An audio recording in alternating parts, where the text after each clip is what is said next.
The recording is starting now.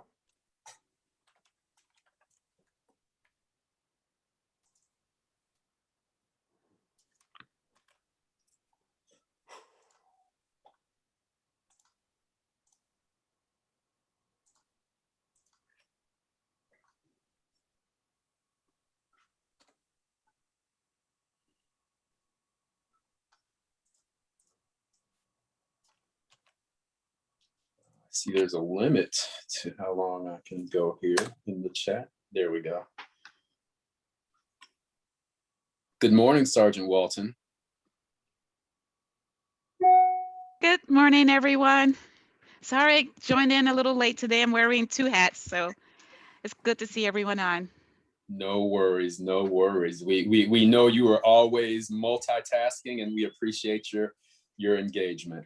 No, what it seems like is when we're hosting these meetings, it seems like that's the day that I am either detailed to the street or detailed to the watch. It always works out that way, unfortunately. No, it is all good. We appreciate you getting on. So now I will ask Prentice, I don't see anyone other than panelists. Is that the way this should go?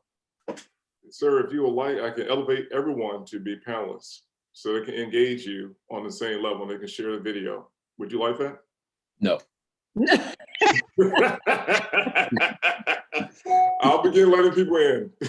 Oh, okay. I thought you had let people in already. No, I like just because I think it'll get a little too out of hand. If No. I'm saying, Marcellus, they're here. They can hear you. Okay. They're attendees, yes. And so, okay, but I just can't see them on the screen. Correct. Okay, awesome. And so like I was telling you all beforehand, we absolutely will open questions in the chat, and we will absolutely address questions after the committee. We are so tight on time today. That's why I answered the question that way. So thank you so much. And so if you're telling me people are already engaged and involved and I just can't see them, I would love to get started if that works for everybody. Absolutely. Awesome. Well, welcome. Good morning. It's 9:07. I know we're a few minutes behind schedule already. I want to welcome everybody who has joined the call. We have a number of our panelists from the Grand Boulevard Advisory Council here. We have Sergeant Walton from Chicago Police Department. We have Prentice and Alderman King from the Alderman's office. So welcome to everybody. Thank you for joining. I did want to get started out of respect for everybody's schedule. I wanted to get started because I do want to manage to ending the call right at 10:30. So with that, if I may, I'd like to turn it over to whomever in the Alderman's office, whether it's Alderman King or Mr. Butler, to give an intro, kind of how this came about and how we got to this point. And then I'll jump back in. And if you can manage to about 3 or 4 minutes, that would be great. Then you might want to have my chief of staff go. He's generally more succinct. I will try to be succinct. First of all, I just want to, good morning, everyone. And early happy Mother's Day to those mothers, grandmothers, mother sisters. You know how we do. At some point, all women are mothers at some point in their life, whether they birth somebody or not. So happy Mother's Day.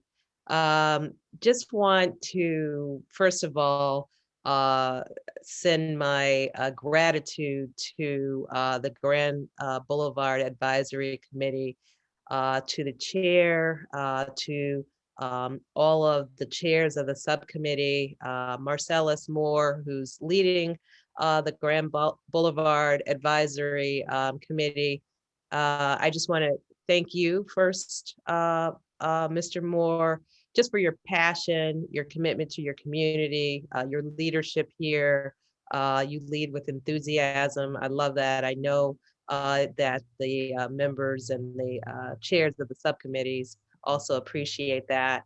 At the same time, I know there's a team of folks, so I wanted to shout out, everybody on the team, led by Mr. Marcellus Moore, Dewan Wilcher, who's the vice chair, Miss Jessica Johnson, who's the secretary, Mr. David Kelly, who's the chair of development, Mr. Dominique Wilson, the chair of economic development, Miss Susan Carmucci, I hope I pronounced that right, excuse me, chair of the Arts and Parks, Miss Lenice Arnold, chair of the Block Clubs, Miss Allison Jones, chair of infrastructure. I know you're going to talk about the transition in education, so I'll let you do that, Marcellus, and chair of public safety, Miss Vanessa Weathersby. Thank you to all of you. Just want to spend, and also my staff, Prentice Butler, my chief of staff. I know AK Alalanu, who's also been working on this as well. Could not do this without a great team and staff. But thank you to all of you. Just wanted to spend a couple minutes just giving a background. This is a wonderful day, and change happens, but often happens slowly. This was kind of born out of a strategic plan that we had probably after my first year in office. We started a strategic plan. Out of that strategic plan, there were a couple directives that we got. One was to communicate better with our communities. How can we put something in place to communicate better? While we have, taken technology and use some of those things, through websites, social media, Zoom now, we also felt, how could we communicate better with really individuals? And so another piece that came out of that was, how do we get input from the community? How do we empower the community? And so we spent a lot of time really just thinking about how we could do that. And so we came up with the idea of these advisory councils. And the advisory councils would both be able to communicate more to the community through the community, but also empower the community to really make changes for itself, to address its own concerns. And so that's kind of how the advisory councils came about. And what we're hoping is that each advisory council will take a life of its own. There are 6 advisory councils throughout the 4th Ward, Grand Boulevard Advisory Council being one of them. The 5 are, let's see, Hyde Park, Kenwood, North Kenwood, Oakland, Douglas, and South Loop. And all of them are different. And have taken on, different characteristics, and that is fine. We're not trying to prescribe to the community how they should,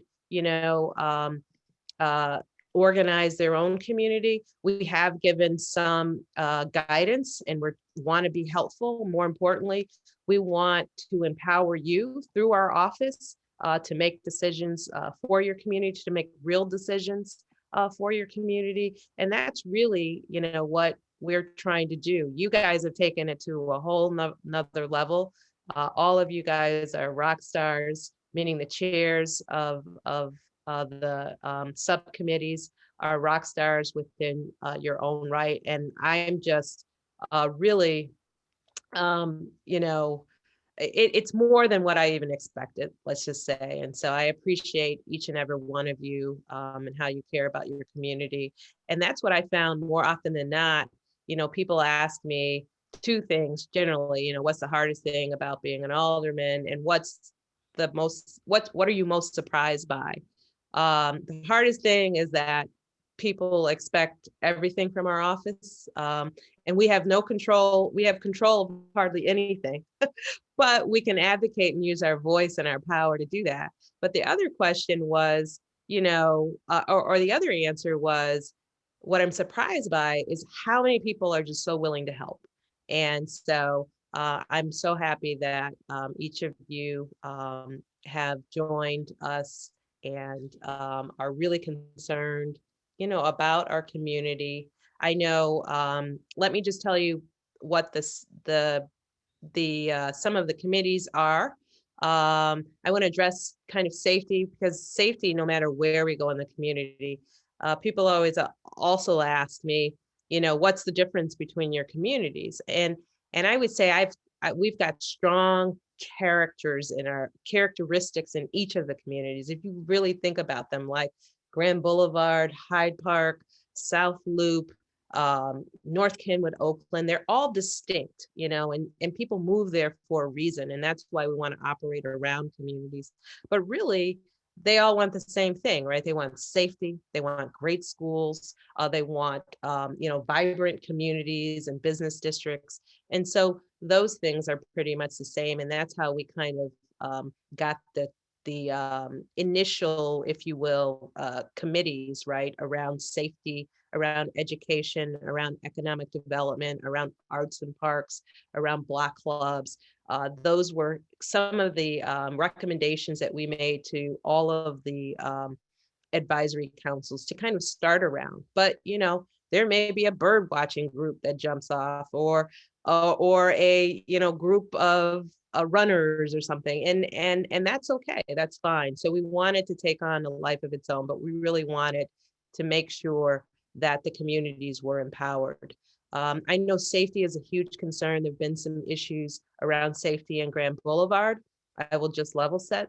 There have been, everybody always says to me, well, this doesn't happen in Hyde Park. This doesn't happen in the South Loop. Safety concerns are all over. That doesn't make me feel any better. But at least in context, you can understand that, we're dealing with some unprecedented times. But there have been some very, very serious concerns that we've been trying to address. I want to shout out, our commander in the 2nd District, Commander Wallace, who does a phenomenal job.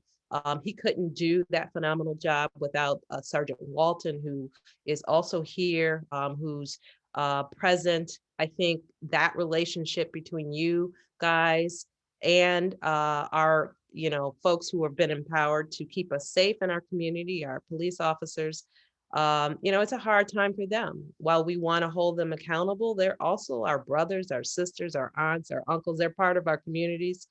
So we want to respect that as well. But we are blessed in the 4th Ward to have 2 great commanders, but in the 2nd District, where Grand Boulevard is, we've got both Sergeant Walter, Commander Wallace, who are very engaged. And so I appreciate them. But we've been trying to address each and every one of the safety issues from a community base, dealing with CHA. A number of issues are coming out of CHA, holding them more accountable, making sure they have the tools that they need, making sure the police have the tools they need, making sure if streets need to be lit more, that we respond to that.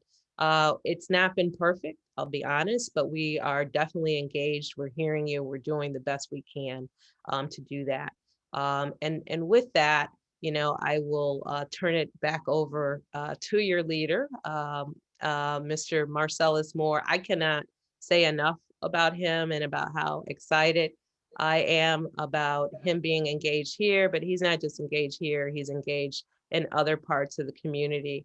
It's a well-kept secret that Marcellus ran against me, 4 or 5 years ago? Yeah. We were friends throughout the whole thing. But what I appreciate about him is he stayed engaged. He really was in it for his community. I just happened to become the alderman, but he is so engaged. He stays engaged. I love that about him. And you will, if you don't know him, you'll get to know him and understand that that's just who he is. So I appreciate that. Thank you again, Mr. Moore, for your leadership, and thank you to your team. You've assembled a great team of people. I'm looking at Miss Lanice Arnold. I know, met her at a block club event, and just all of the people who you've assembled here, David and Allison and Susan. I can't say enough. So thank you again, and appreciate what you're doing. I'm here to listen today, and just we'll be here to respond to questions or what have you if you need me. But thank you. Awesome. Thank you so much. I appreciate the kind words. But as you said, this is absolutely about the team and all of these chairs who have been working hard. For those of you who are joining us for the first time and learning about Grand Boulevard Advisory Council today, we have been meeting on a monthly basis for most of the last year. And I remember for those of you who may have been at that initial meeting, it was kind of outlined that the obligation was really, meet every quarter, maybe to every 2 months. But once we got connected as a group, I think everybody's commitment and engagement was such and so dedicated that everyone realized in order to really move this initiative forward, we had to meet monthly. And we have done so religiously. And everybody's just been so engaged. So I'm hoping you'll hear some good things. And from today's meeting, what I want everyone to take from it is understanding and learning what we've been doing, understanding and learning where we're going. But more importantly, I'm hoping people will get engaged with these committed leaders and be parts of the committee so that you can have more direct conversation about what's going on with community safety, what's going on with infrastructure, what's going on with economic development, education, and block clubs and arts and parks. So with that, I'm going to give a brief turnover. It looks like we may have lost Sergeant Walton. I will tell you with particularly when we had that surge in carjackings early in the year, Sergeant Walton made herself available to Grand Boulevard and was there she is, and was a huge part, and that's because I sent you my link. You're showing up as Marcellus. That's I think where I got confused. But no, Sergeant Walton and it has been engaged, and it's largely been with the leadership of the community safety development. I want to be clear, it was public safety. In learning through it, Vanessa Weathersby, who is the chair, really took on a community related aspect with regards to public safety. So instead of public safety, we really refer to it now as community safety.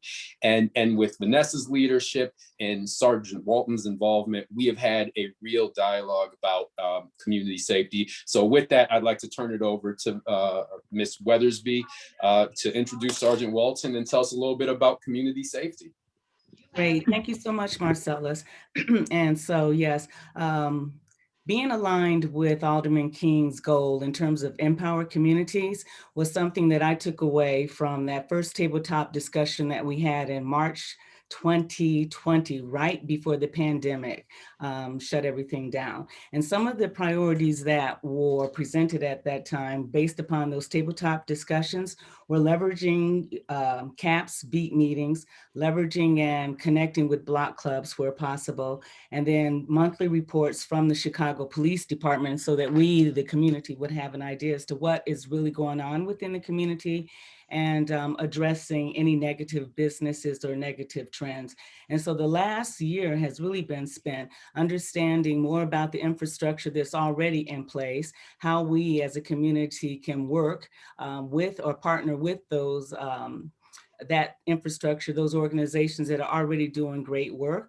And when we feel that there are some opportunities for enhancement, again, working with our partners such as Sergeant Walton and others within the local law enforcement. So some of the things that we've been doing include attending town halls, attending Chicago Police Board meetings, attending BEATS meetings, working very closely with Sergeant Walton to present on a monthly basis hotspots and other topics, serving as a member of the convening committee for the Community Peace Plan Cafe, serving as a member of the convening committee for the Block Club Summit that is taking place today.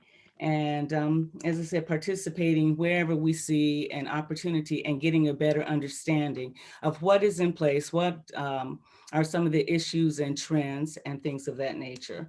So I'm going to defer to Sergeant Walton for more detailed information. I simply want to advise everyone that our next steps for the Community Safety Committee include distributing a community safety survey. And our next meeting will be on Saturday, May 22nd at 11 o'clock a.m. where we'll continue to build out our structure as a committee as well as our priorities. And so with that, I'm happy to turn it over to Sergeant Walton. And thank you, Sergeant Walton, again for your great partnership. Hi. Hello, everyone. Okay, it seemed like I am frozen. So can you hear me? If you can, just say something. We can hear you great. Okay, awesome. So, because my screen is frozen, I just want to say first of all how happy to see everyone on this call. Madam Alderman of the 4th Ward. I have been with her, I think, for the last 3 years and have seen the progression and in her leadership among her constituents. And so I am so happy and honored to be a part of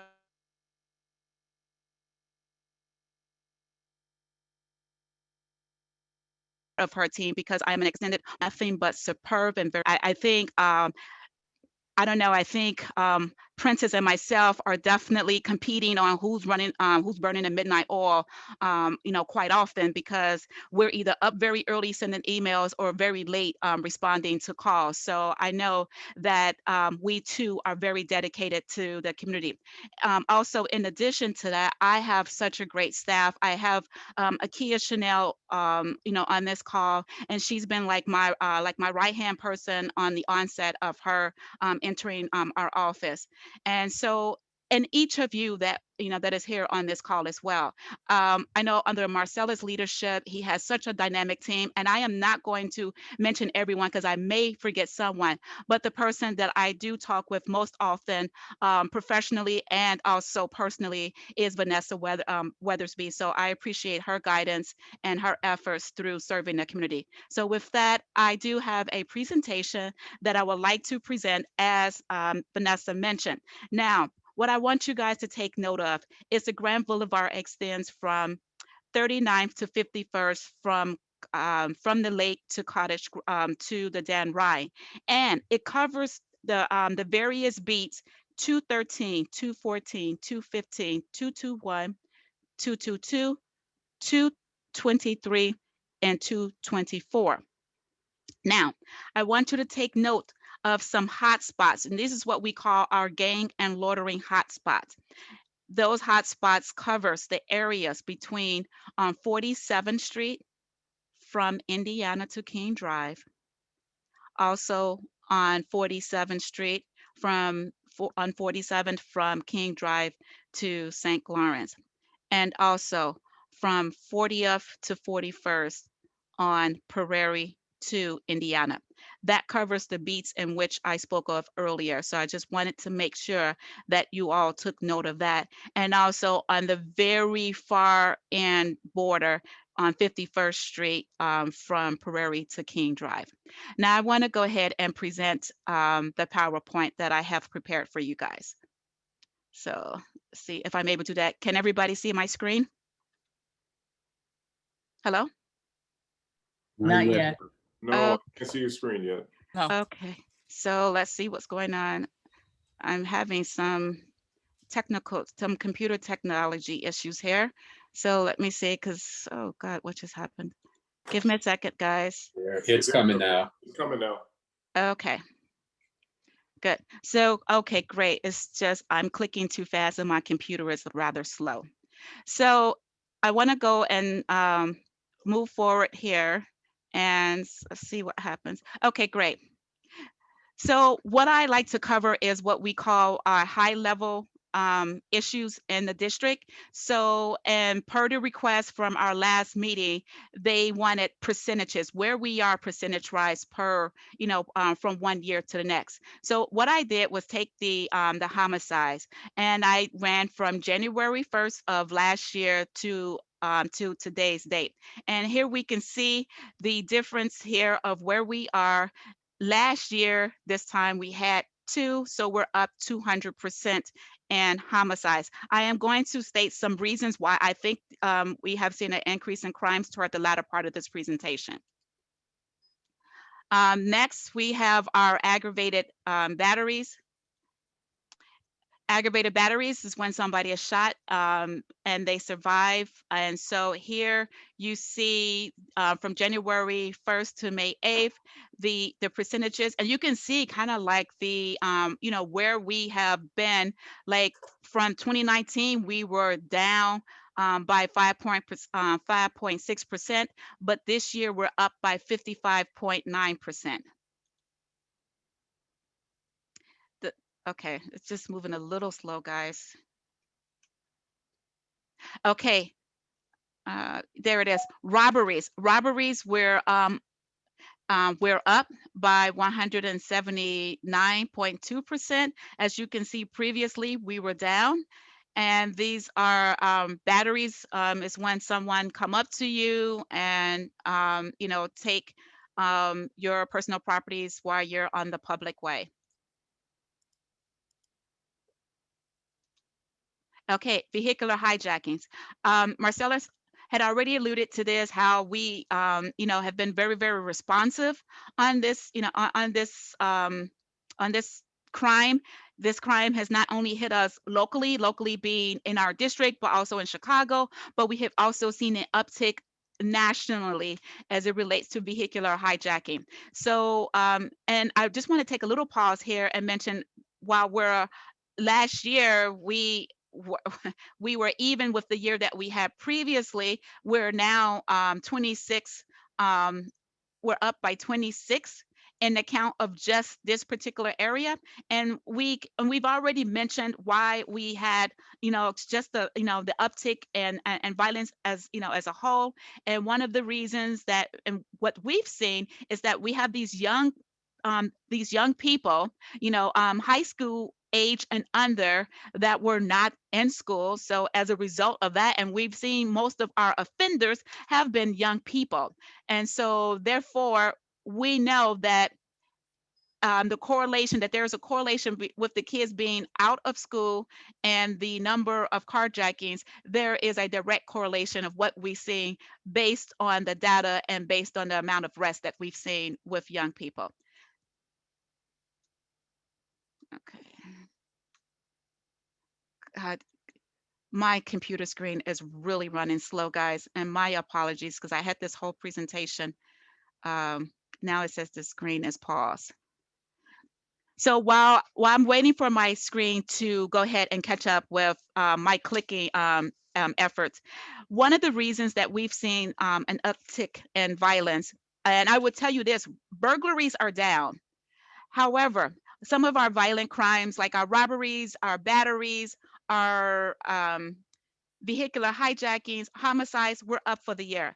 And what are some possible reasons why this is occurring? Well, again, trying to balance out the, you know, with the schools and extracurricular activities on, you know, the kids being out of school, you know, the kids being out of school creates, you know, idle minds. They're looking for things to do. We also know that not all shots are for, you know, for people. Sometimes people are doing it out of curiosity.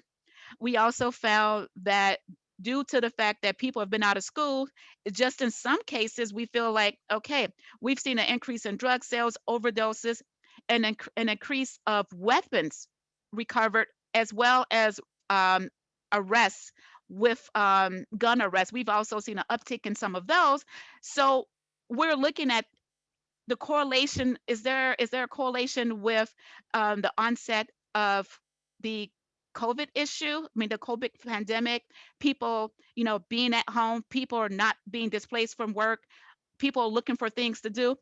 There could be some correlations. My computer finally caught up with it, but there may be some correlation. And so we're still trying to, you know, map out, or trying to trying to find some type of rationality of why violence is up from the previous years. And I know that's something that the superintendent is grappling with, the mayor, but also the leadership on CPD. So we're all trying to work through some strategies, you know, trying to mitigate these issues. But it's not just the police, it's going to take an effort from everyone. Our community, our politicians, our school boards, and also those individuals that has a stake in the game. I'm going to find out if it's going to move forward. But if not, we will Shot Spotter, and that's kind of like my next slide. What we've seen in Shot Spotter, we've seen an increase in Shot Spotters from one year to the next. And while we have the Shot Spotter technology, what we've seen that while the Shot Spotter technology have shown an increase in the number of incidents, so has we've seen a correlation with our gun arrests.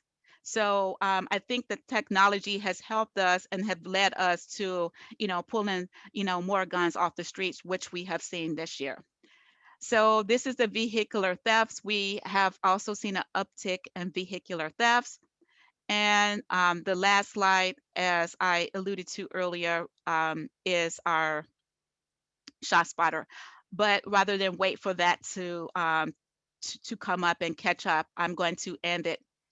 Okay, I'm going to end it right there. Marcellus, that's it.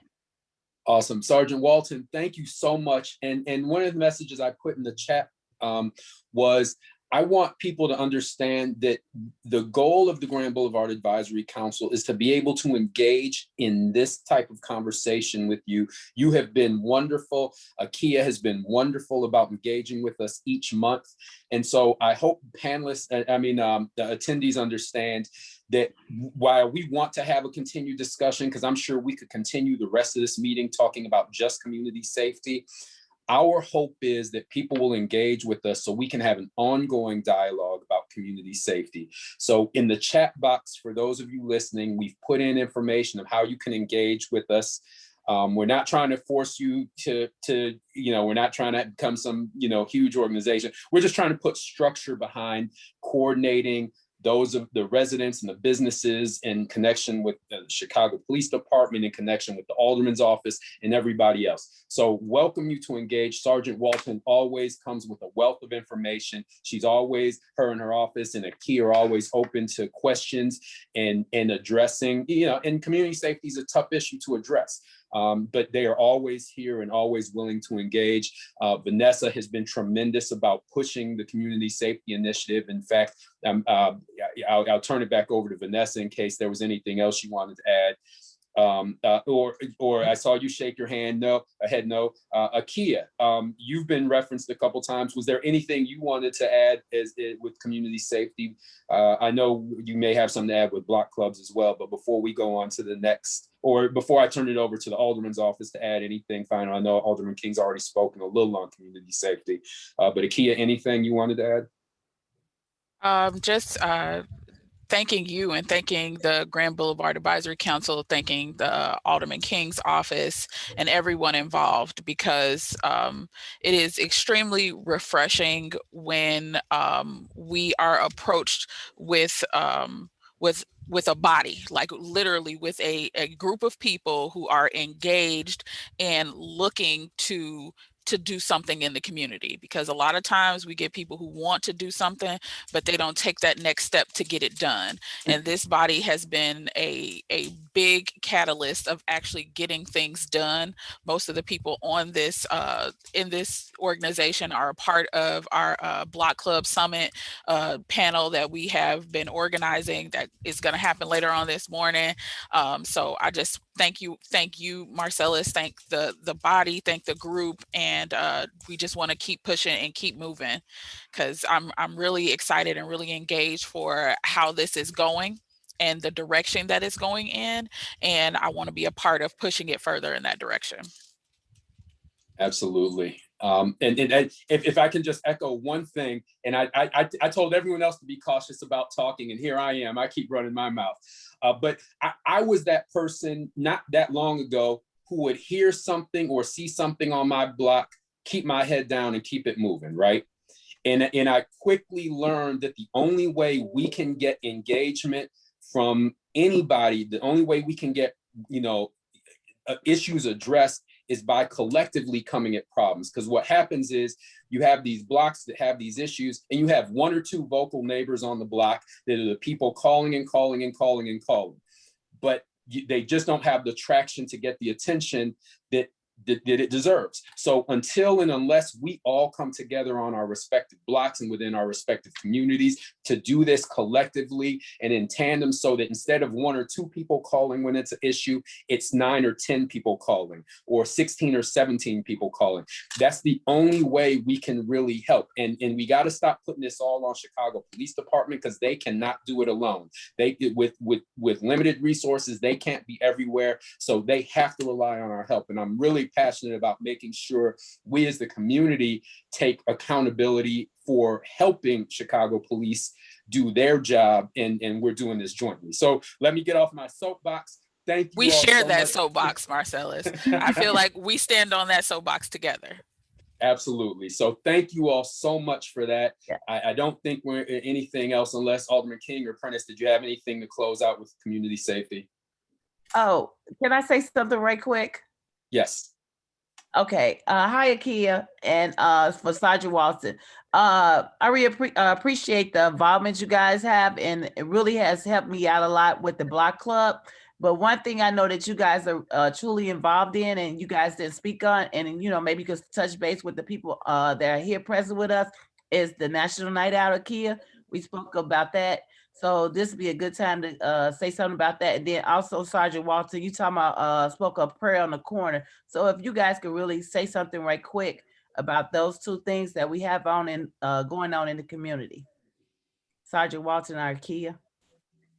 So I can speak on the prayer on the corners. So we as a CAPS unit, we do have a faith-based subcommittee, and we do host prayer on the corner every other Friday.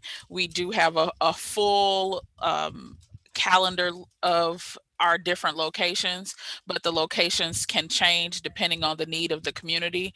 Like if we have areas where something may happen, we may relocate the prayer on the corner from one space to another. As far as National Night Out, it is in August. I do not have the date in my head. Kahari may know the date off the top of his head. I'm not sure. It's what now? I know it's the first week in August. August 3rd. Yep. So August 3rd. And we currently have a National Night Out planning committee that meets. So if anybody wants to be involved or a part of the National Night Out planning committee, please reach out to our office. It will be in Mandrake Park this year. And we're looking forward to hosting a very safe, socially distant, National Night Out for the community, and we're very excited that we're partnering with Mandrake Park this year. Awesome. Thanks a lot. Thank you all so much. So again, Alderman's office, anything to add?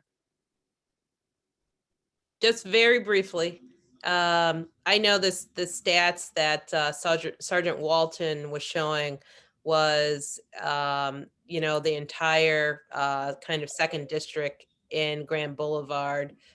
So I know you can also get information specific to your particular area. So I just wanted to kind of level set there with the context in terms of the stats and the crime. It was a larger group than your particular community, but it's good to know what's going on around you. I also want to just point out a couple of ways in which groups like this and working with our office and with the CPD, especially the 2nd district, with Commander Wallace and Sergeant Walton and Miss Chanel. One example, there was just a lot of loitering, I would say negative loitering, around Champlain and 43rd Street. We worked with the commander and with our office to try and solve some of those issues. We ended up putting a camera there. There was another issue around 41st and Bowen, where CHA, there were issues there. There were issues of not having enough light, of perhaps the security being lax at CHA. We worked with the community and with the group to make sure that more lighting was put there, to make sure that the CHA had security full time to address some of those issues. Like I said, it's not perfect, but meetings like this with organizations like the one that you guys have formed, we can get to the root. And like you said, Marcellus, help, it's everybody's issue. It's not just on the police.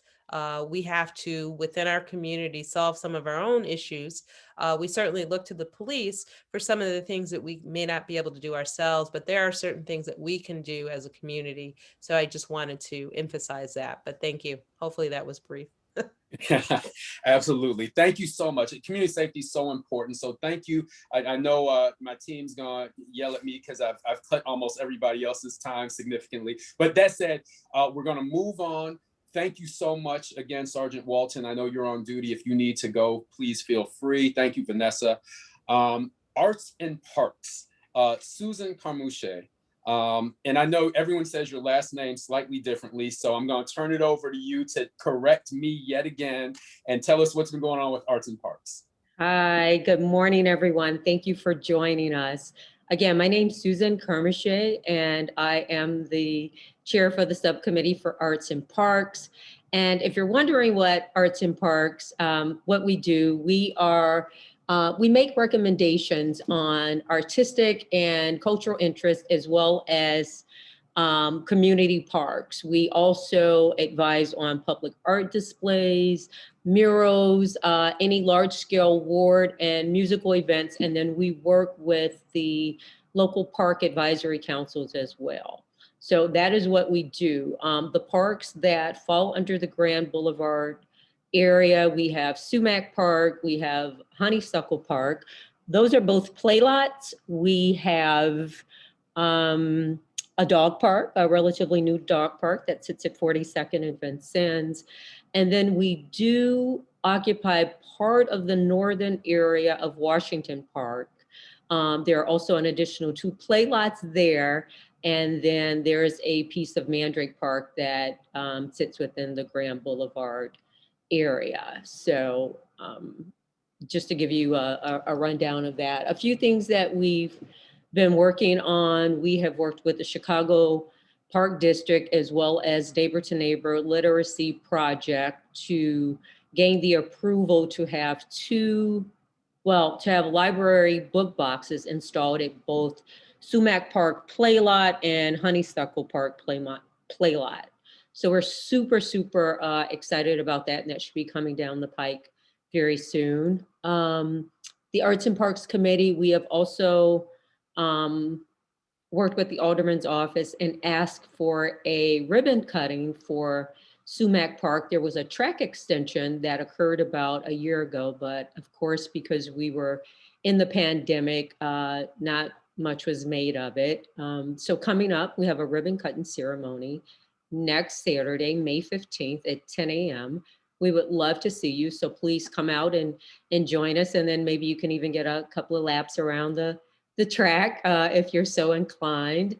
Currently, we are working with an advisory council to bring a summer music series to one of the parks, but we are still in the early talks of that, but we are hoping to have that up and ready in the next month or two. So moving down the line and moving forward as things open back up, we're hoping to have a bit more options in the things that we can do. We have had talks with a couple of entities, Carruthers Center, that's over at NIU to be exact. So we're hoping to be able to partner with them and do some things. We would love to see some, not in reference to NIU, but larger scale, maybe with the warmer weather, some exercise classes in the park. And another push that I've had lately was pickleball. And so while we have pickleball in the 4th Ward, we don't have it in the Grand Boulevard area.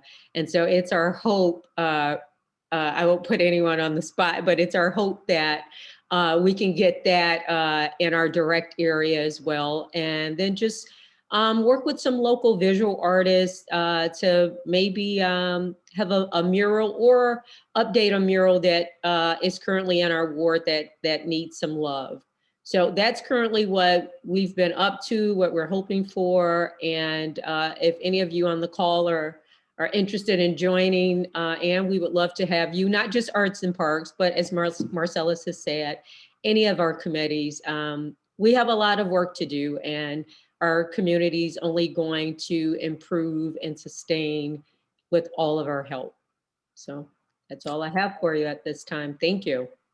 And thank you, Susan. And before I turn it over to the Alderman's office to comment on arts and parks, I just want to say, of everybody, I feel like Susan has had the most challenging time, because I feel like arts and parks have been most directly impacted by COVID, because since we got started, you really haven't been able to do everything. The NEIU is closed down, the parks, nobody was going out. So Susan, thank you for continuing to keep this moving forward. And in Alderman's office, anything else to add on arts and parks? Yeah, two things. Thank you, and I'm glad you pronounced your name, because you have a little accent there, and I skipped your accent. But two things. One, we have, the museum campus in our ward. A lot of people don't know, where all the major museums are. And so, I want the committee to think about how we can use that. We can make those introductions. We can have trolleys going. We can think creatively about that. The other thing is, certainly, in terms of some of the wishes on your wish list, what we want to hear is, we can't do everything. Resources are limited, but what are the top two things you want to do? Do you want to add, another park? We have some vacant lots. Do you want to add another dog park? Do you want to add, what do you guys want in your community? And that's what we can help as an office try and help you get. And so we're looking to the community to give us some direction for that. So appreciate your leadership, and thank you again. Thank you. Outstanding. Thank you so much.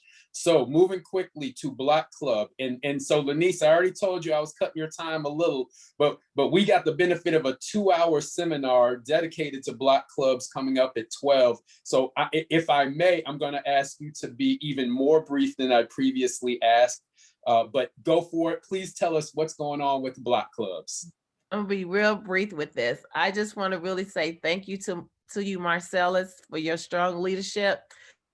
And thank you to Prentice and Alderman King office, because you all have met so many wonderful people in the community, met some wonderful seniors, and I met neighbors from different areas. So I'm gonna push it out for Akia. I have met her as well, and I really do appreciate the work that she's doing through the second district with Sergeant Walton. And I do appreciate joining in. I'm pushing for the Block Club Summit. For those people who are on this call, reach out to your neighbors now. Let them know that there is a Block Club Summit later on this day. Kahari and Kia have done a wonderful job putting this together for the community.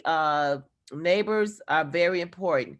They help connect you to the safety, for the development, for education, everything that we have put together for the Grand Boulevard Advisory Council. Neighbors, your neighbor that you see each and every day, they're part of joining forces. So all is said, Marcellus, I'm ending it. Hope to see you all at the Block Club Summit. And let me not overlook Akia again. Akia has been integral with trying to help us get these things going and working with Lanice. So Akia, thank you so much. I know Lanice handed it over to you. Anything else you wanted to add regarding Block Clubs? And I do see a bunch of people asking for information about the flyer. I see it was just posted. Kari, thank you for, I think it was Kari who posted this. Thank you for posting information. Anybody who's listening, you can see the link in the chat for today's Block Club Summit. Yeah, I just, again, standing on my Block Club community neighborhood network soapbox. Since I've been here for almost 2 years, and since then I have seen Block Clubs come together for so many different things, and the way it has changed people's blocks and neighborhoods just by forming a network with your neighbors and opening those lines of communication has been literally day and night for some blocks. It's been more of a struggle for some blocks than others, but I mean, I have seen people's entire blocks change just by starting to talk to the people who live next door to them. So, I mean, again, I could stand on this soapbox forever, but I will not. But it definitely makes a difference. It makes a huge difference. And I'm stepping down, I'm sorry. No, that is great. Thank you so much. So again, thank you all for all that work. Going on development. This is David Kelly, Attorney David Kelly. What's going on with development, man? Hey, good morning, everyone. It's a pleasure to be here. I am the chair of the development committee, and I'm a third generation Bronzeville Grand Boulevard resident. And the reason that is important is because oftentimes we make the statement that we want our neighborhood to look more like Lincoln Park, look more like Northside, and have the elements of walkability. But my grandparents and my father were very proud residents of this community for nearly 70 years before their passing.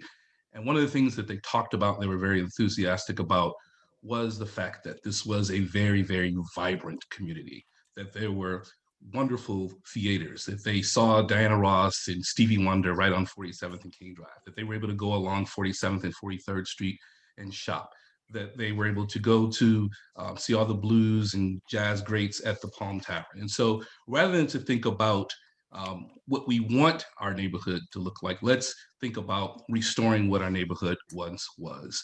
And I'm excited about the efforts of the Fourth Ward and Alderman King. And with that note, I do have a very, very brief presentation that I'm going to go through and talk about some of the exciting development that is taking place here in the Fourth Ward. So with that, I'm going to share my screen quickly.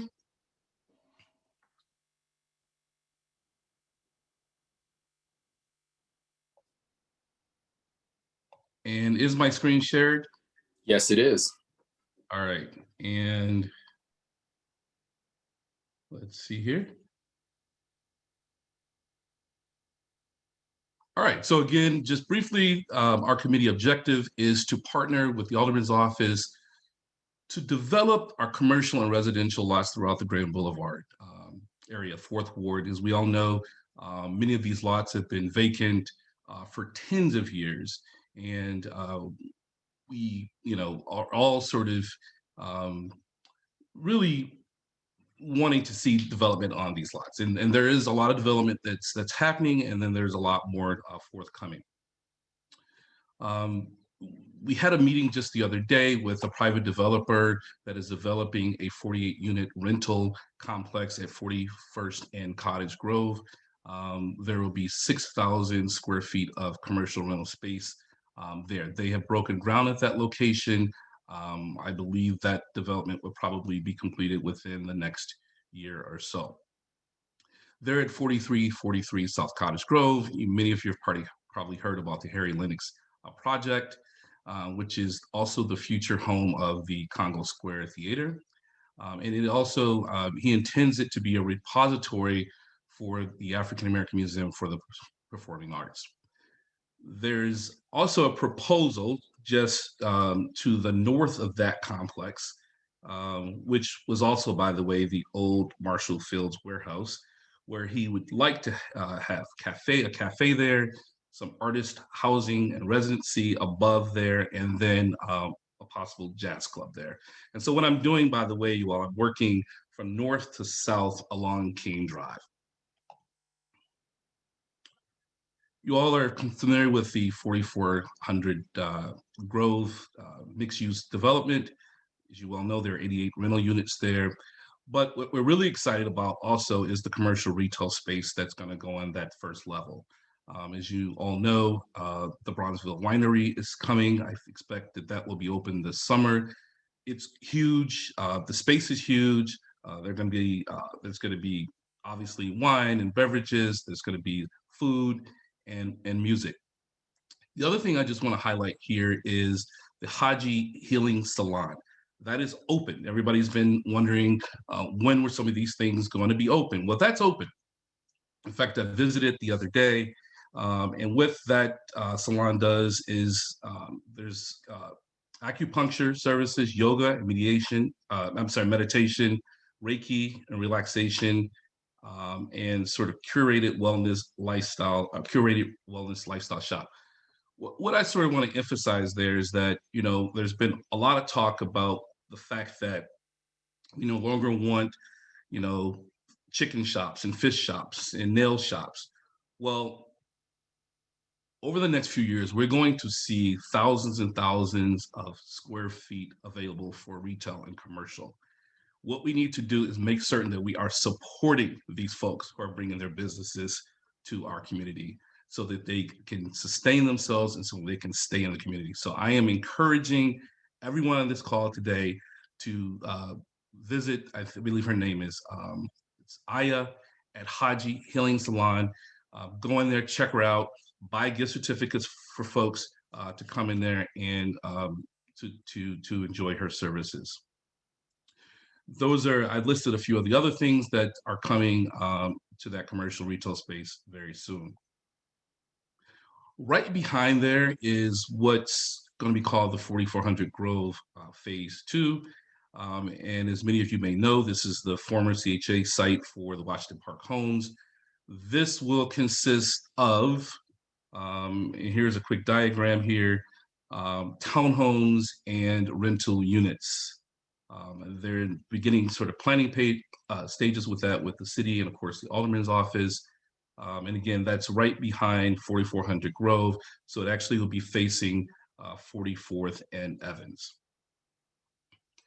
And then if we come back to Cottage Grove and we go kitty corner to 4400 Grove on the southeast side of the street, this is another proposed development that we expect to see here in the near future. And it's at 4501 South Cottage Grove. There we can expect to see 12 townhomes, 4 dwelling buildings, which I believe will consist of apartments, and then again, more commercial retail space on the ground level.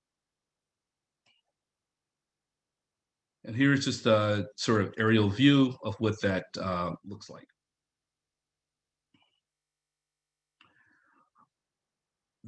I have had the pleasure of participating in the Invest Southwest roundtable, where Mayor Lightfoot has identified certain areas on both the south and west side of Chicago, where the city has, they have basically agreed to invest about $70 million, and they've got other partners to invest about $300 million to sort of rebuild some particular areas in our community. From 47th and King Drive to Cottage, from 47th and Cottage to 43rd, and from 43rd and Cottage back to King Drive has been identified as our corridor here for the Invest Southwest. And what's been proposed is the space that is here at 47th and Vincennes, and that is on the southwest side of the corner. There have been 3 RFPs that have been submitted for review to the committee. This is one of the 3. And they expect to meet with these, review these proposals within the next month or so, and then hopefully make some decisions and select one of them. So this is one of the 3 is called the Legacy District. Again, it's just 11,000 square feet, 25 units, then commercial and retail. I'm going to skip through this because of the interest of time. This is another one of the proposals. It's called The Village. It's the 82-unit residential building. It has 2 floors of retail and commercial space as well. And then they're planning sit-down restaurant and an incubator there. And then lots of outdoor space for gatherings, etc. And then this is the 3rd rendering, and it actually consists of 3 separate buildings. The building A, of course, would be sitting on the corner of 47th, the southwest corner of 47th and Vincennes. And then building B would be sitting to the west of the art gallery. And then building C would be sitting to the east of the art gallery. So again, these are just some of the things that I've decided to sort of highlight about the development that's taking place. There are a number of other things, but because of the interest of time, I just decided to highlight these few things. The alderman has some great ideas in terms of what she intends to do with some of the residential lots. And I don't know if she wants to share, if she's prepared to share that today or not. And I just want to thank my committee for doing a great job as well. And is the alderman's office hops on? I want to thank you again, but I want everyone who's attending to understand that with the committee, it's not just a matter of hearing from the alderman's office what's going on within development, but there's been real dialogue to hear what constituents and residents and businesses want, what people are looking for. So the goal is to, to work through the team and to be able to provide that feedback as development is coming to the community, to be able to make sure we have that collective voice that we're trying to get. So Alderman King, I see you ready. Yeah, thank you. Thanks again. And thank you, Mr. Kelly. I appreciate your leadership here. One of the ideas, first of all, there's a lot going on. Second of all, our standards are high, as are yours. I live in the community, but as development comes in the community, we want to make sure that whatever they're bringing is at a certain level. We had a really robust meeting the other day about one of the developments. They got an earful about what the community wants. And development comes in our community in many ways. That particular development is as of right, meaning they own that property. It is their right to do pretty much whatever they want to do within zoning. However, we have some leverage points. So as an alderman's office sometimes, and this particular developer is now, kind of willing to listen because he really wants to do more business. Let's just be frank, in our community. And so he got an earful and hopefully he'll respond to that. I think what Mr. Kelly was referring to is there are a number of vacant lots in our community. And we've been thinking about what can we do? How can we really build our own community? There are a bunch of dollar lots. People, I think, are familiar with dollar lots. We found when we put the dollar lots on initially, when I first became alderman, somehow all the developers were getting these dollar lots. And it's okay. I believe in entrepreneurship, but most of these developers don't even live in the city. And what they're doing is they're building up our community and then taking profit out of the community. So we were trying to figure out, well, how can we build our own community, keep our profit in our community, and also build wealth in our community? And one of the ways we've been talking about that is kind of a community trust idea, a little bit different. Community trust builds a community. It's a community building its own community, but it doesn't necessarily build wealth because the homes or the businesses are kind of kept artificially low at low prices so people can afford them. We want people to be able to afford them, especially people in our community, but we also want to be able to build wealth. And so one of the things we thought about is taking our vacant lots that are worth way more than $1. They're worth, sometimes hundreds of thousands of dollars, sometimes $30,000 and $40,000, but still they're worth money. But we were thinking of the concept of taking those lots, selling them to a nonprofit, having the nonprofit hire contractors, by the way, that look like people in our community, to start to build our own community. And say, for instance, one of the projects that we're starting on is 43rd Street, where the corridor is. There's a small kind of retail mixed use corridor, with Sip and Savers, Sip and Saver, and other retail there, that we need to build that retail. And what we thought of is, again, we can sell the land to a nonprofit, have them build and continue kind of the retail with residential on top of that, and sell these buildings to current businesses in our community. What I learned as a business owner a while ago is that what I pay in rent, I could use that rent to really pay a mortgage and own my own business. A lot of small businesses, it's hard to maintain their business. But one thing, having kind of residential above a building that you own, say a 3-flat with your retail on the bottom, residential on the top, you can use your income from your residential to help support your business, help support the community with businesses that we need in the community. And so this is one of the concepts that we want to do. We want to put it on steroids, if you will. We want to start small and start to build kind of our own community with the vacant lots that we have. We're talking with QCDC, we're talking with GN Bank, which is in the community. The mayor's office is very supportive of doing this. So we're going to start small, but we hope to really, with the lots that are in our control, meaning the ones that the city owns, is really through guidance from you. We've hired an architect to really vision with all of you. They'll be meeting with you guys as well to really see what the vision is in our community. But it's pretty simple. You know, we want vibrant corridors. We want good constructed homes. We want affordable homes for people. We also want homes that may not be as affordable. We want a mixed income community that's vibrant, that invites everybody, but also keeps the people who have been here through all the waves. Bronzeville is hot right now. We know that. And that's why we want to make sure that the community really benefits from all the development that's coming in. And so that we try and mitigate the downsides of gentrification, let's just say, and try and keep all the upsides. And that's one of the things that we're working on. I'm trying to keep it short, Marcellus. Keep me honest. No, it is all good. I don't know how I thought we were going to get through all this great information and all the work we've been doing for the last year in 90 minutes. So, but thank you so much. Thank you again, David. Thank you. We have some great questions.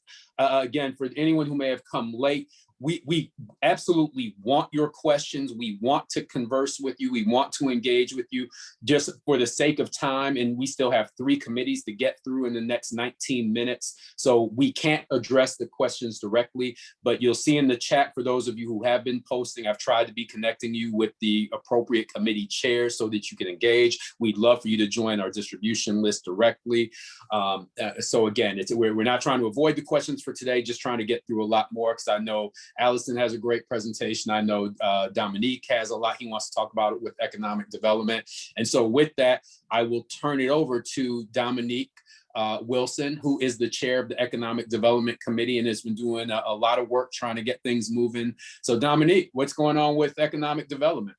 Thank you very much, Marcellus. Thank you, everyone, for welcoming us, and it's humbling. I'm Dominique Wilson, and I'm glad to touch on our works, but also some of our goals so that you also can get involved. So allow me to share my respective screen and present respectfully.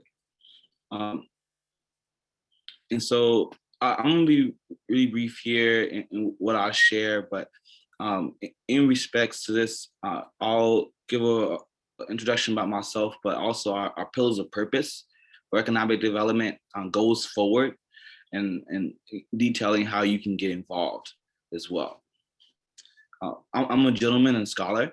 I've went to the University of Illinois at Springfield and also have had done work in foundation and community development space, both here in the US, but also abroad in Africa. I'm an entrepreneur. I operate a tech business, but also real estate and other passive income streams. In reflection to our pillars of purpose for economic development here at Grand Boulevard Advisory Council, our ultimate goal is to create jobs and build and amplify businesses. In addition to that, ultimately collaborating with each of you all so that we can magnify our community as well. One of our initiatives to create jobs is through one of our partnerships with Grand Boulevard Neighborhood Network and RiseKit. RiseKit allows each of you all to get on to create your own profile for entry-level jobs, and anyone that's jumping to the workforce, graduating high school, college, even individuals with backgrounds. It's free to access for the community, and all you have to do is go to the actual link for the advisory council, and you can learn a little bit more and get signed up. And it'll share more with you all so that you all can get job opportunities and share with your community as well. Going back to the presentation, as I mentioned, we're looking to as well to build and amplify businesses. And so to do so, one of our goals and what we've been working on is to establish a Grand Boulevard Chamber of Commerce. We've been in communications with the Alderwoman's office, Sophia King, and there's some initiatives happening where we're looking to establish that so that we can have some more synergy amongst the businesses and be a lot more transparent, but also figure out how can we better mobilize and bring some more development in our communities. In addition to that, finding new opportunities for grants for our neighborhood and submitting proposals as well so that we can better amplify, but also be an advocate on what is needed in our area. One of the goals that we're looking to do for the coming summer and the fall is to have more small business pop-up events, and even seeing how we can reimagine what took place prior on the Taste of Bronzeville as well, so that we can find new ways to bring more initiative to the community. In this respect, I want to know from you all, are you a business owner? Are you looking to create a business? Do you value economic development in our community? And in any light, do you want to contribute? And I say this because you matter. Your presence matters, your voice matters, and your efforts matter even more. And so if you want to collaborate, of course, feel free to reach out to Alderwoman Sophia King's office and we can get you started today. Because when you all step up to be a voice for our community, we get so much closer to seeing a better future for our youth, our families, and everyone around us. And of course, you can reach out to me directly. And so thank you all very much for listening. I digress and pass it to my colleagues. No, that's outstanding. Appreciate all the work you've been doing for economic development. I see Lanice, you got a question. Yes, I would like to know, as far as banking, what banks in our area are good for growth and development of a small business for the community? Yeah, that's a great question. And please, I'm not a financial advisor, and we're not gonna advertise and promote certain business. But I would say that locally, GM Bank is a Black-owned bank that's locally in our community that we can reach and in touch. Also know that near Mariano's in the Bronzeville area, CIBC just recently established a branch there. And I'm certain that their staff are very welcoming. And if any of you all need some support with those things, we're glad to help out. One thing we also are looking to do is see how we can better mobilize business ideas.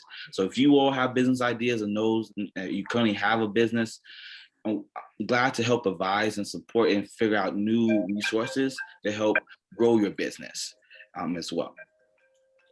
Thank you very much, Lanice, for your question. All right, Alderman's office, anything to add on economic development? I think you've covered, a lot of it. I will say that we are a focal point for a host of information, which we will impart and have imparted to all of you about jobs, about opportunities. Again, the other day, days are blending. It may have been yesterday or the day before when we had the development that's coming on Cottage.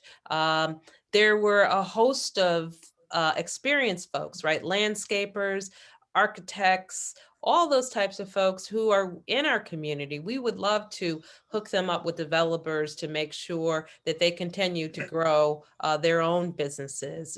We've got all types of expertise within our community, and we want that to grow. Because if you guys grow, if you have jobs, if you have wealth, our community will have wealth, and we'll continue to grow that. So we're a hub for information. We want to, again, impart that information to this organization so that they can help their community. Outstanding. So we have about 11 minutes officially. We have two quick committees to get through. I'm going to quickly talk about education because I know Allison Jones with infrastructure has a great presentation about a lot of projects that they've submitted. But quickly regarding education, our entire Grand Boulevard Advisory Council is here today, with the exception of Edgar Plata, who has been the education chair since the beginning of this. Unfortunately, Edgar reached out to me recently community, and work responsibilities are going to cause him to have to step down. But it's actually a perfect transition, because over the last couple of months, we had engaged with Pastor Chris Harris's initiative with the Greater Bronzeville CAC. And we've been engaging with, frankly, as opposed to us having started 9-10 months ago trying to develop this education platform, they've been doing it for the last decade. And so as we got engaged with them and realized we were kind of being redundant, we really started working to engage with them and bring them in directly. So I'm really excited. I want to make sure I thank Edgar for all of his work. If you look at our website, and I'll talk a little bit more about the website at the end, but if you look at the website, and I've posted it in the chat, there's a lot of information he's outlined regarding educational opportunities in our community. But I'm super excited to have Kari Humphreys jump aboard and transition in for Edgar. I think it's the perfect synergy because Kari has been involved with the GBCAC for some time. So I think it makes a perfect, sensible transition to have Kari join. So Kari, I know this is your first meeting. I know I just asked you within the last week and you just agreed. So I don't expect you to have a lot, but if you want to say hello and introduce yourself, please feel free. And then we'll jump into Allison and her infrastructure presentation. Thanks, Marcellus. Yeah, I just want to say hi. And I've been a member of the Greater Bronzeville Community Action Council for almost 7 years. I'm a member of the Executive Council. So yeah, just to keep Marcellus from having to attend these bi-weekly meetings, I've just moved into Grand Boulevard. I've been here now for about a year, but lived in Bronzeville for a few decades. So yeah, definitely, I'm glad to be of support in whatever way I can. And yeah, that's all. Awesome. Looking forward to it. So thank you, Kari. And Allison, I know you've been doing a great amount of work with infrastructure, and I've been getting a little jab via text about me and my timing with this whole thing. Always a struggle at the end, Allison, but go for it. Stop running my mouth. Go for it. Okay, thank you. You guys can hear me okay? Give me a thumbs up, Marcellus. Okay, perfect. So I moved to Chicago in September of 2017 and, really purposefully chose to live in Bronzeville. And so, by default ended up in the 4th Ward and therefore on this committee. So I just want to thank Alderman King and Marcellus for the opportunity to serve, because I actually moved into the community to really, work and make a difference. So I just appreciate that. And Prentice, if you can share, I'm actually traveling, so thank you so much, Prentice, for running the slides for me. I really appreciate it. And I'm going to go through this pretty quickly, so you'll hear me say next slide. So I wanted to share just a little bit of background. So my committee, when we first started meeting, we were meeting bi-weekly, and that was really just to get what were our focus areas, what are our pillars, what are the projects, et cetera, be able to submit them, knowing that some of our things were around construction, et cetera, but also, to really to utilize the alderman's resources like menu funds and just different grants and things that I'll go into. So some things when I talk about approved projects, I'm gonna go really quickly. I just wanna share, some of the examples very similar to what David shared. But next slide, please. So this is what we really worked on. So yes, it's the Grand Boulevard neighborhood, but it's also Bronzeville and it's also the 4th Ward.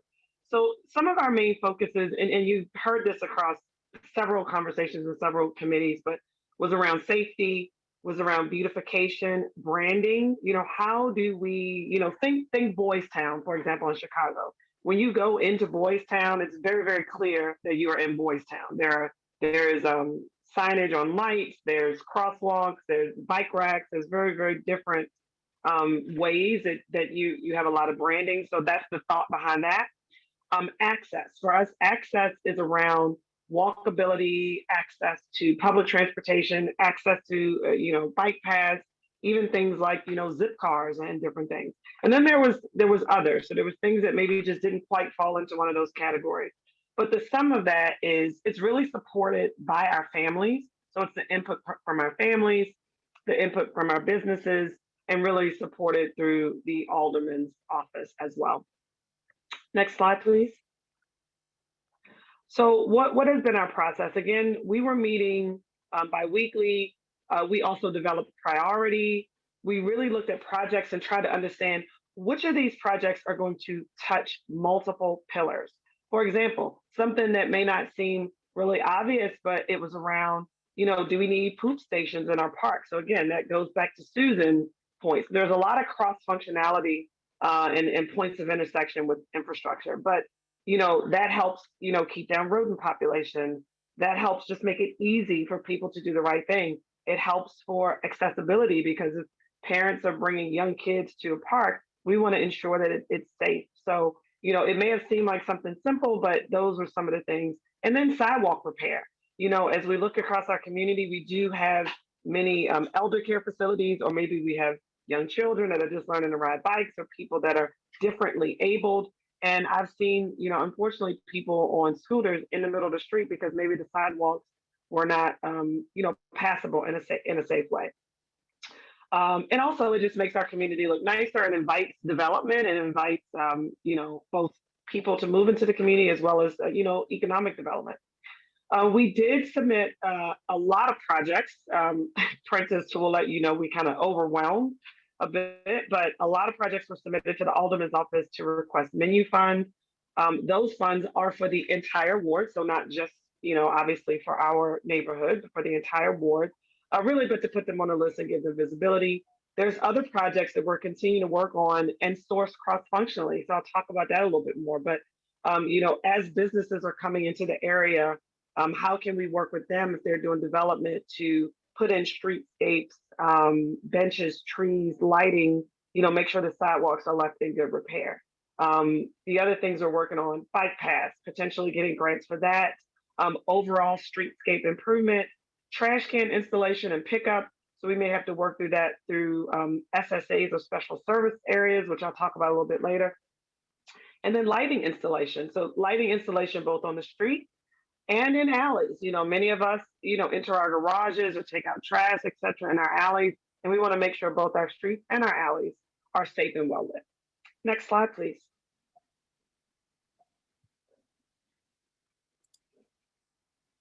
So I'm going to go through some things pretty quickly. Prentice, feel free to jump in, but I want to really quickly go through these slides. But these are just some examples of some of the work that is being done in the community. So for example, 4900 South Champlain with some street resurfacing, that project cost was about $102,000.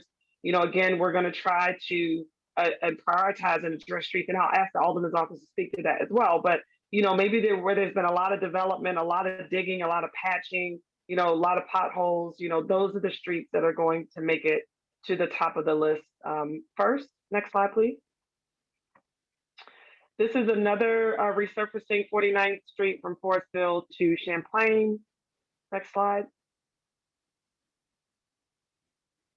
Another resurfacing project that was approved. Next slide, please. Under consideration. That one's under consideration, not approved Oh, yet. under consideration. Okay. Yeah. Sorry. Thank you. So do you want to hit the next one? Because is this one already approved or under consideration? It's under consideration as a street that needs to be widened and redone because over the years, people have dripping on the curb. It's been in poor condition. So that's something we would like to consider hopefully for this year for resurfacing and widening. Okay. Next slide, please. I think you had a couple more in here. You can speak to these other ones. Yes, we also try to look at ways we can improve walkability in the community. I have a person on the call here that refers to these to Mississippi sidewalks, where you have well-worn paths in the dirt. And so we're looking for those areas to prioritize as something we would like to focus on to make sure that we have a truly walkable and accessible community. And as Ms. Jones stated, we also consider lighting projects. Some areas of the community may want acorn lights, and acorn light refers to lights that kind of go over the sidewalk in addition to what you have over the street. So we try to look at all these things. We also tie this into considerations of public safety. Okay, thank you. And just those couple quick, we mentioned about 100,000 on the street resurfacing and about 155,000 on the lighting installation. And again, just to keep in mind that there's really about 1.3 million in what we'll call discretionary funds, and that has to cover the entire ward. So what we do is we work with the alderman's office to not only just submit the projects.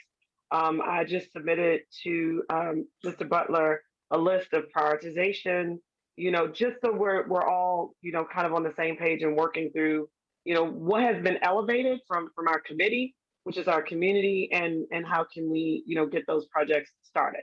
The other things that we do is we know that, again, there's a limited amount of funding coming directly from the alderman's office. So, applying for grants. So there was 100 hometown grants that a grant program through Lowe's that we applied for. The SECC has a neighborhood enhancement grant program. Unfortunately, it covers more kind of Hyde Park, North Kenwood, maybe some Washington Park than specifically, Grand Boulevard. But, we were trying to eke out a little square in there to say, is there a project we can submit? So that's the thing too, is having these projects kind of identified and ready to go. When you get these different funding opportunities, you can certainly say, yes, we have a project ready to go. We just need the funding. And like the SCCC, I think their funding grants are about $4,000. Also working through the Quad Communities Development Corporation, which you've heard referred to as QCDC, to maybe look at SSAs or, special service areas where we'll work with our businesses to get funding to do things like installing trash cans, even so much paper, trash pickup, or, where you've seen, holiday decorations along the lighting, they may be going down a corridor, for example, like Cottage Grove.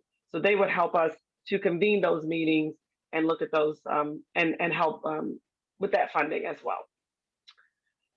Next slide, please. So how can you get involved? I think it's very interesting. What I've learned from my committee is when you're part of infrastructure, you really do look at your community with new eyes. So you're welcome to join our subcommittee, but a couple of other things that we've learned is that, you don't have to wait to come through the subcommittee. We showed some very big projects, but let's say you have cracked or broken sidewalks, especially where they're creating a trip hazard, where the roots from a tree have really grown up and caused the sidewalk to be pretty jacked up. If you have one or two squares that are, out of whack and creating a trip hazard, you're welcome to call 311 and report that. But if it's 4 or more continuous squares, that's where we have to work with the alderman's office and look at menu funds. Or is there other utility work that may be going on? Is there development work that may be going on? How can we piggyback on things that are going on in our community so it's not just taking from the menu funds? If you know of a grant program, please share it. I think I see Teresa Vidalone, who's on the call. I mean, she's always sharing information that she comes across, and it's helped to do that. If you are a grant writer and can maybe help us, perfect what we're submitting so that we have better, ability to get these grants and to get some additional funding for the things we want to do in our community, please come see us. And if that's all you want to do is say, hey, I don't want to be on any meetings, but if you got some grants, I'll help you out, we welcome that as well. And I believe, Prentice, that is my last slide. It is. Yeah. So again, my name is Allison Jones, and I just want to thank Chair Marcellus Moore. Certainly thank Prentice Butler, who helped me with the slide presentation by putting some projects that are in and sharing today because I'm traveling. And also thank you to Alderwoman King for the opportunity to serve. Anything else from the alderman's office? Yeah, just quickly want to say thank you, Ms. Jones. I appreciate you.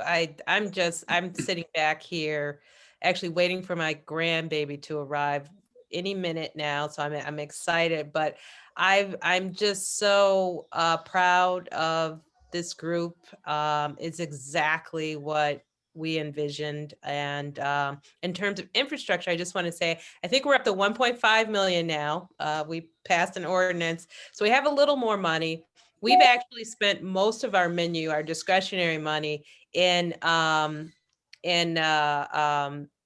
Boulevard. Unfortunately, that was the community that had been neglected over the years. So we've been spending more money because we try and be equitable in the different communities, but we have spent more because there's more that's needed. I am that person that Mr. Butler was referring to, the Mississippi sidewalks, but I am from Mississippi, so I can say that.